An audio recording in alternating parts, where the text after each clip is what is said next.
Сәлем бауақай, Зерек бауа каналына қош келдің. Бүгін біз ең қымбат нәрсені ұмытпа деген ертегімен танысамыз. Жаңа жылдың алдында өте нашар тұратын бір әйел қалаға туысқандарынан көмек сұрауға барады.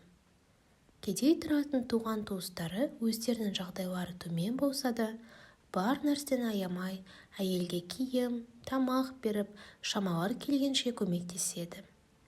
Бірақ әйел оның бәрін бекер алмау үшін туыстарының үйіндегі жұмыстарын істеп, терезе, ыдыс-аяқ кірлерін жуып береді. Ал байлығы асып тасып тұрған туыстарына барса, олар жас келіншекті кішкентай баласымен үйлеріне де кіргізбей қуып жібереді.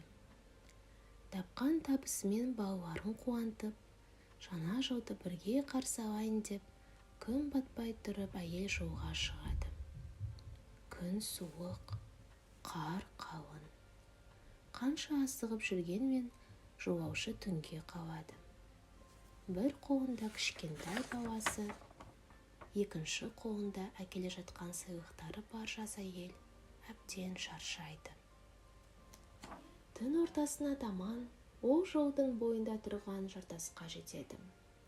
Ал ол жақын екенін осы белгіден танып, әрі иттердің үрген дауысын естіп, әйел қуанып кетеді. Жартастың жанында сәл демалмақшы болған жас келіншек қолындағы баланы, түйіншектерін жерге қоя бастайды. Сол кезде әдемі қоңырау сыңғыры естіледі.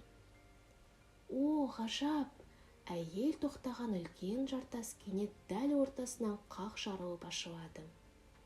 Жап-жарық үңгірдің іші толған алтын, күміс, асыл тастар, жамбы, гаухар, маржан, меруерт, тағы да басқа. Жарқыраған қымбат тастарды көргенде келіншек сілейіп қатып қалады. Сол кезде бір керемет әдемі дауыс естіледі. Қорықпа, кіріп ұнатқан заттарыңды ал.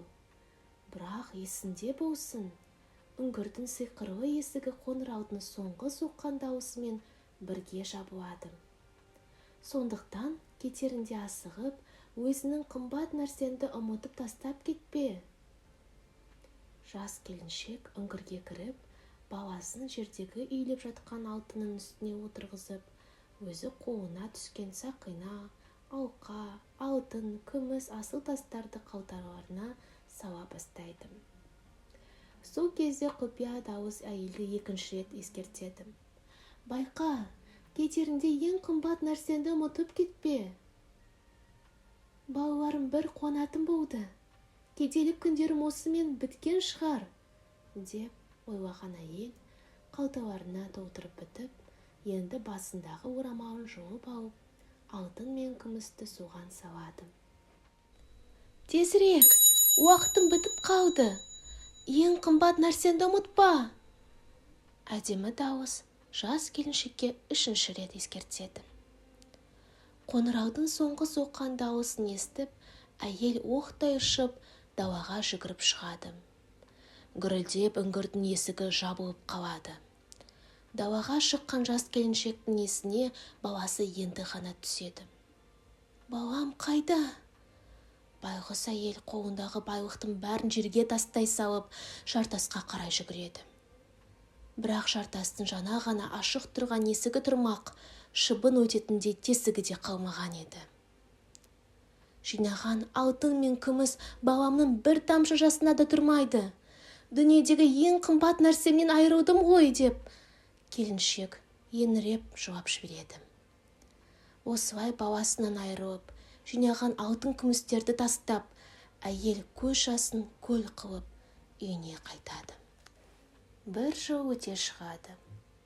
Жаңа жылдың алдында бейшара әйел қайтадан сол жартасқа барады.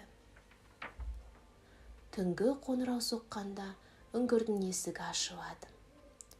Үңгірге кірген жас келіншек осы жолы жарқырап жатқан алтын мен асыл тастарға қарамай, өзінің баласын көріп, қуанып, ең қымбат нәрсесін құшақтай алып, далаға жүгіріп шығады.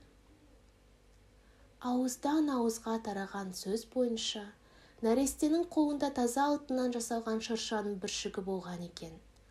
Бірақ сол кезде алтыннан артық жарқырап тұрған баланың көзінен басқа анасы еш нәрсені байқамайды. Ал енді ойланып көрейікші. Бұл ертегіде ана үшін ең қымбат нәрсе не болып шықты? Неліктен ол байлықтан да, басқа сыйлықтардан да артық болды деп ойлайсыңдар? Ойларыңды комментарийге жазып кетіңдер. Балақай, саған менімен бірге оқыған ұнаса, каналымызға тіркел. Келесі видеода көріскенше.